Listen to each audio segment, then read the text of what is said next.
Vamos a dar ahora el siguiente paso en el estudio del electromagnetismo. Vamos a hablar de las fuerzas magnéticas, de cuyo conocimiento los primeros registros se remontan a 600 a.C.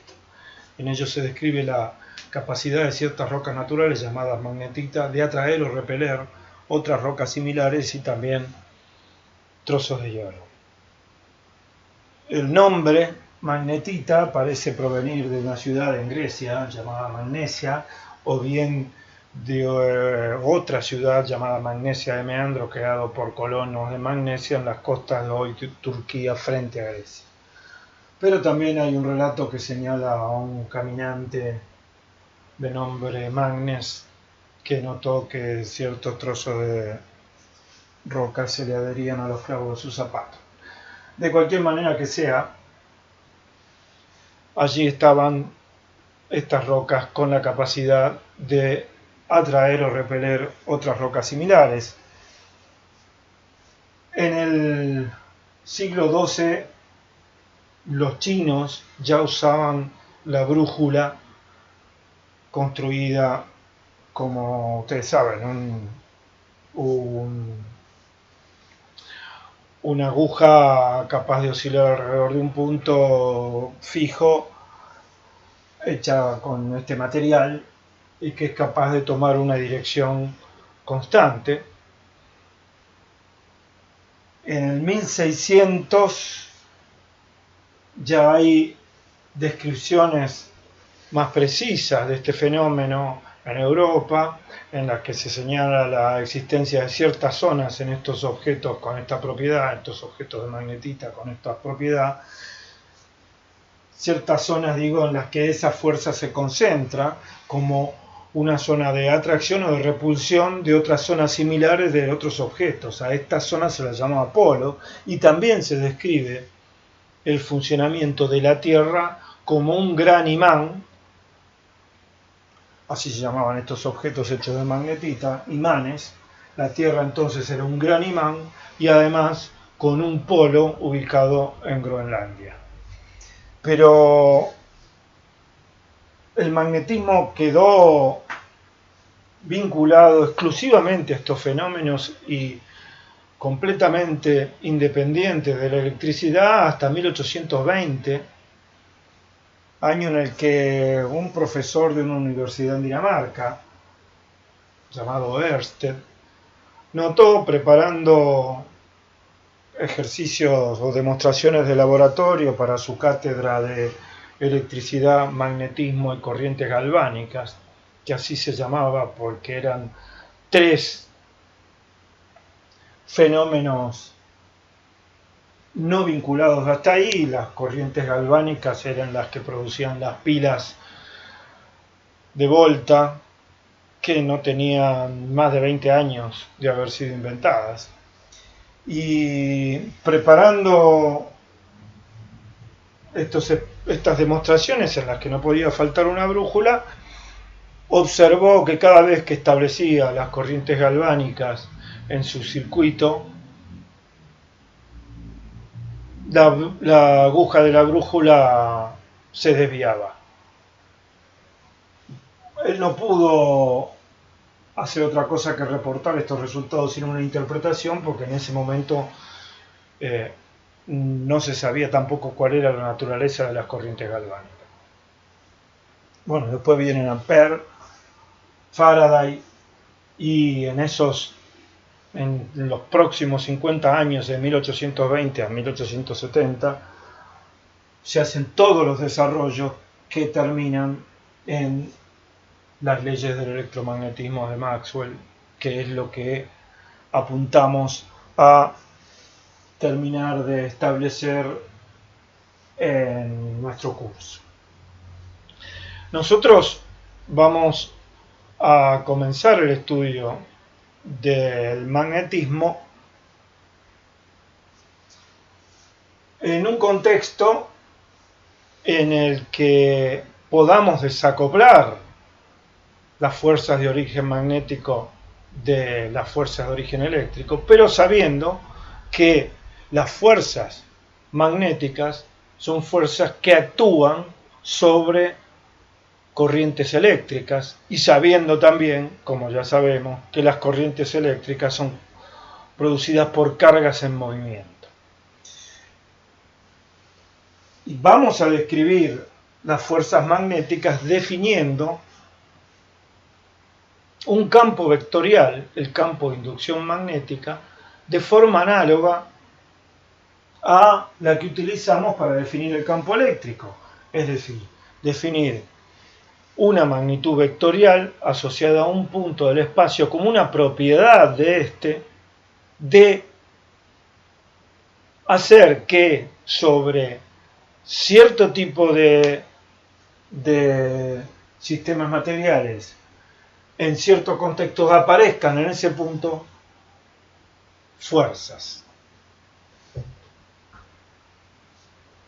Tomemos entonces un punto en el espacio geométrico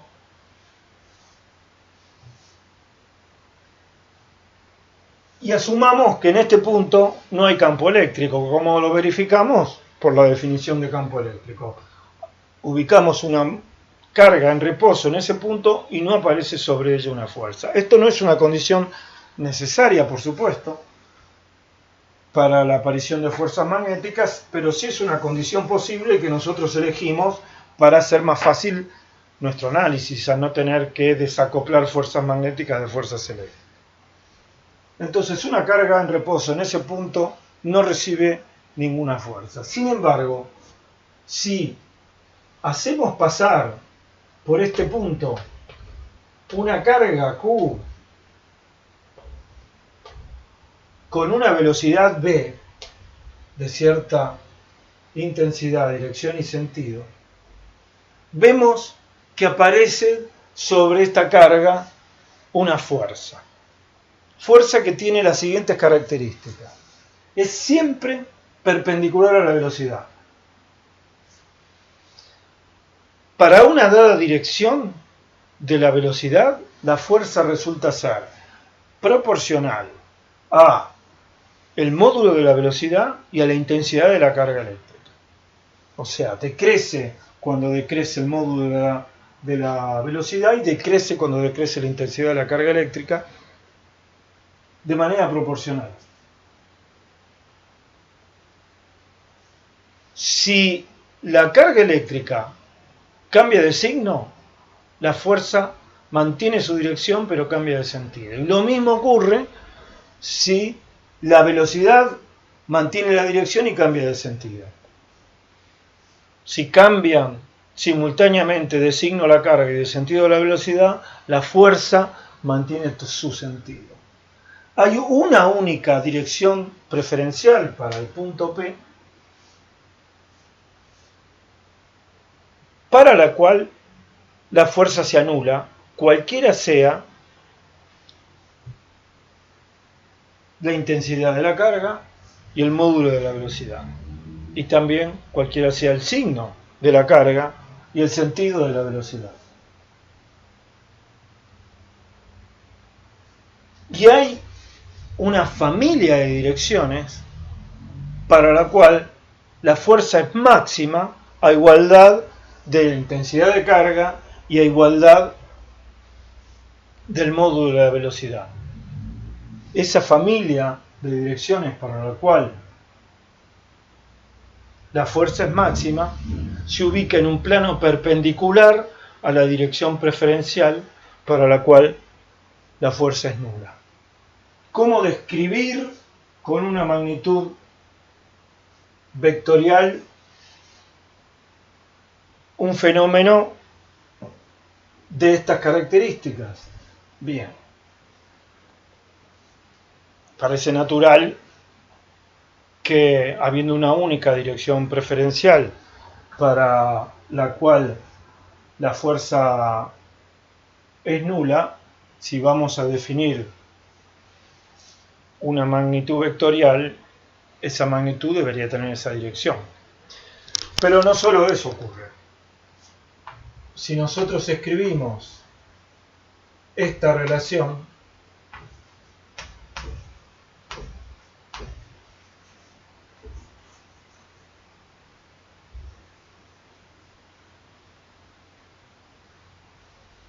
un vector que definimos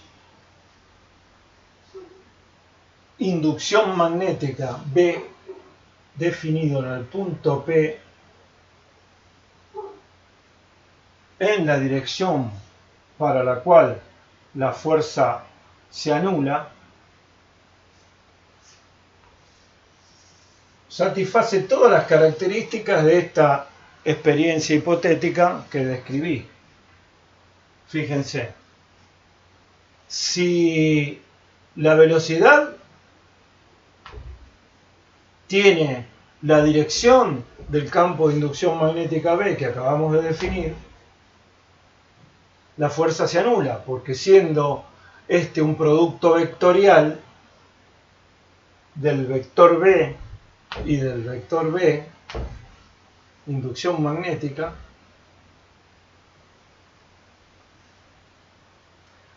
cuando la velocidad B coincida con la dirección del campo de inducción magnética, el seno del ángulo que forman será cero y la fuerza será nula. La fuerza será máxima cuando el seno del ángulo que forman la velocidad y el campo de inducción magnética sea 1, y esto ocurrirá para cualquier dirección normal a B. Este es el plano normal al vector B sobre el cual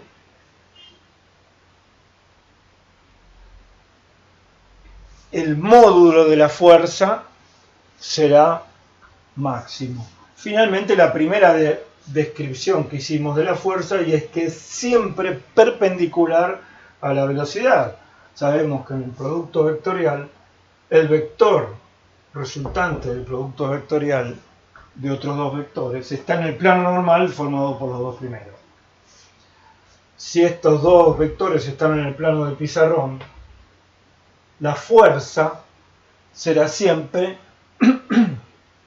perpendicular al plano del pizarrón.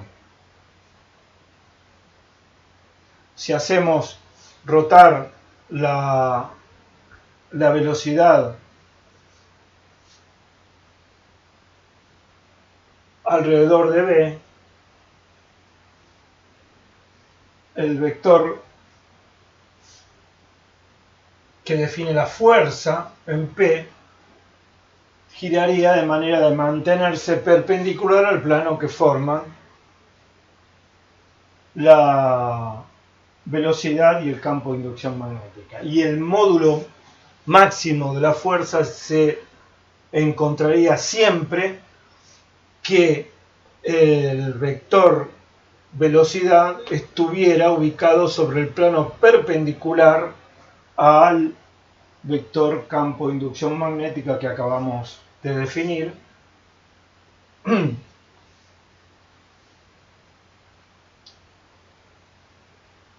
circunstancia en la cual el vector fuerza también estaría sobre ese mismo plano a 90 grados de el vector velocidad. Esta es entonces la definición del campo de inducción magnética que existe en el punto P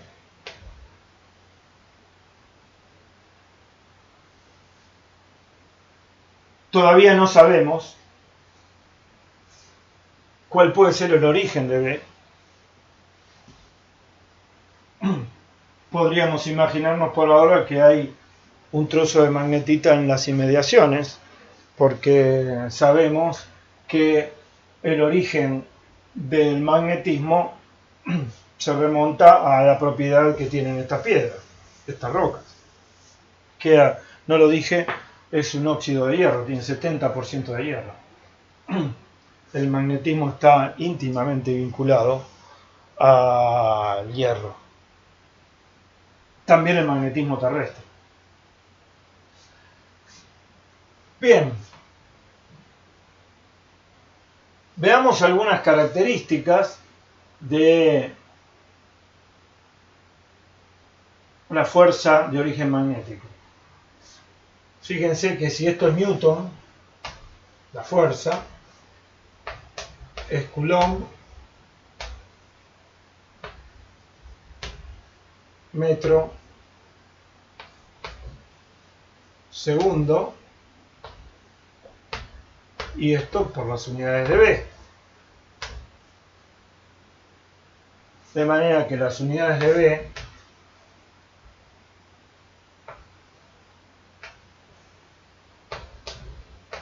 serán Newton segundo sobre Coulomb metro.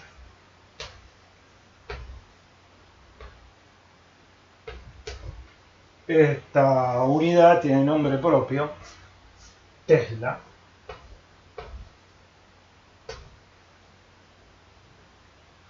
En honor a un físico de fines del siglo XIX, a quien nos vamos a referir más adelante cuando veamos los fenómenos de inducción magnética íntimamente vinculados al vector B.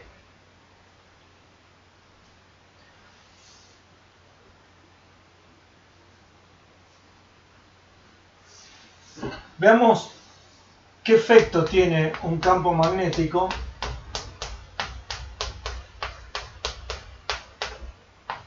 sobre una carga en movimiento.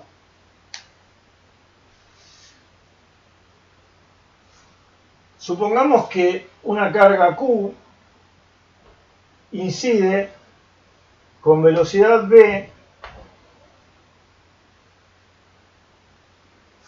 en una zona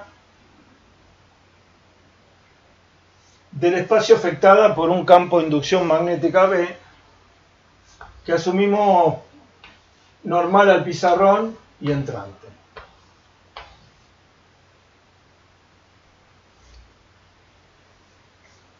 Si V es entrante y la velocidad V es de izquierda a derecha, aparece una fuerza F que sabemos que será normal al plano formado por la velocidad y el campo de inducción magnética.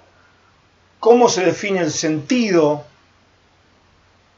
de la fuerza?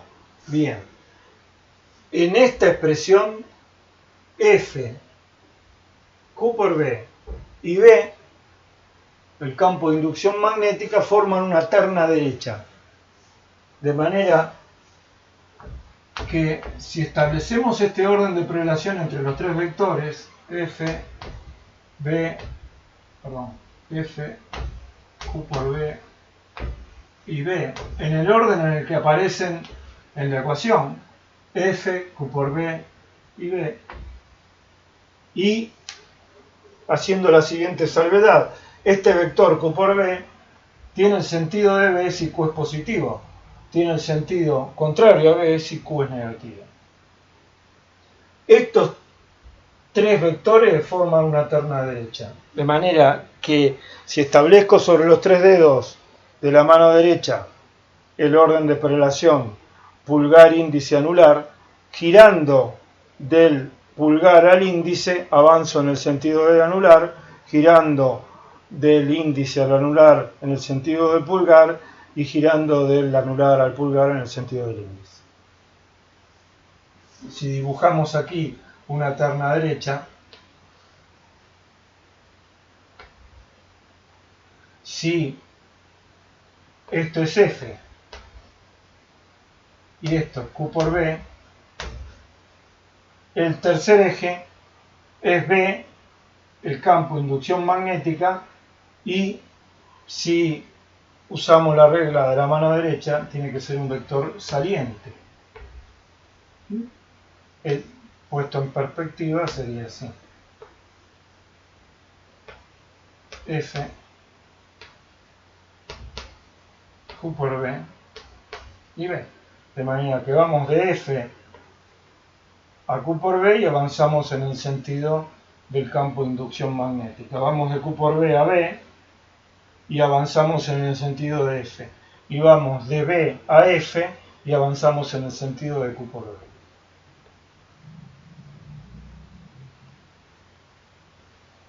todas las ecuaciones del producto vectorial que escribamos de aquí a fin de año las escribiremos en la convención de terna derecha.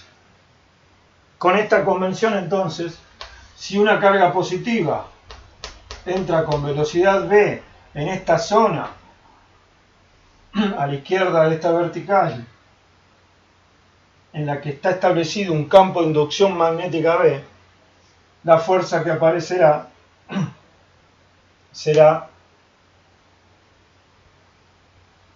ascendente. Otra forma de verlo, que es la que me resulta más cómoda a mí, es con la regla del tirabuzón derecho. La inmensa mayoría de las roscas con las que nos topamos, y nos topamos con roscas a menudo, son roscas derechas. Quiere decir que si giro en el sentido contrario de las agujas de reloj, avanzo hacia arriba.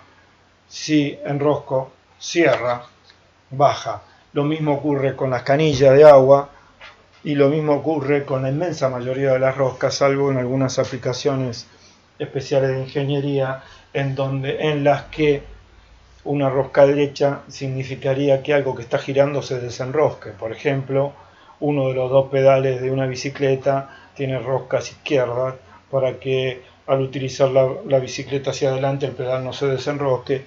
Y así hay otras aplicaciones, pero la inmensa mayoría de las roscas son derechas. Por eso yo me imagino, en este caso, si voy de B a F, desenrosco y avanzo hacia arriba. Esto es rosca derecha. Quizás el hecho de ser zurdo hace que, más que la regla de la mano derecha, use la regla del tirabuzón. Bien, sigamos. Entonces, la fuerza F que aparece sobre Q por B es normal. Por supuesto, una fuerza siempre acelera, pero en este caso, una fuerza normal a la velocidad no le cambia el módulo a la velocidad, sino que le cambia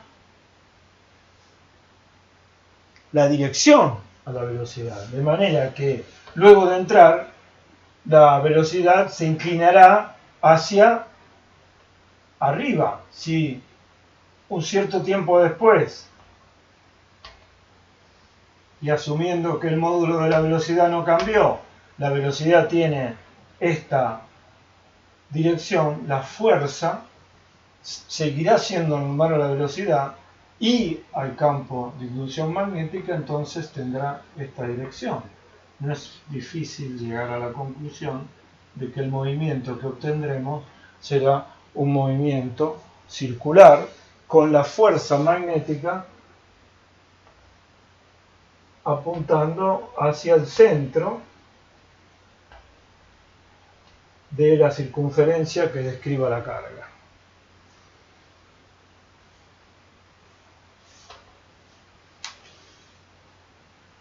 Uno podría imaginarse un método para acelerar cargas si tuviéramos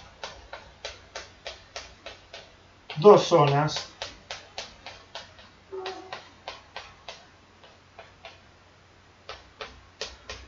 afectadas por un campo magnético y una zona en el centro afectada por un campo eléctrico. Una carga que saliera por aquí sería acelerada por el campo eléctrico, entraría luego en el campo magnético que la haría girar, saldría con sentido contrario, y si este instrumento, este dispositivo, estuviera sincronizado, en el momento que la carga llega a este lado, el campo eléctrico podría invertirse de manera de que la carga vuelva a acelerarse. Al entrar aquí, describiría otro arco de circunferencia con mayor radio por ser la velocidad mayor porque se aceleró, y repetiríamos el ciclo. Otra vez se invertiría el campo eléctrico y otra vez pasaríamos al siguiente paso, y así iría ampliando su radio de giro hasta que eventualmente en algún punto le diéramos salida y de esta manera habríamos acelerado a la carga. Esto sería un acelerador circular de partículas. No nos vamos a detener aquí en el cálculo del radio, que depende de la masa, la velocidad y la intensidad del campo de inducción magnética y de la carga. Eso lo vamos a hacer en ejercicios. Este es entonces el campo de inducción magnética. Lo hemos definido de manera análoga a la que utilizamos para definir campo eléctrico.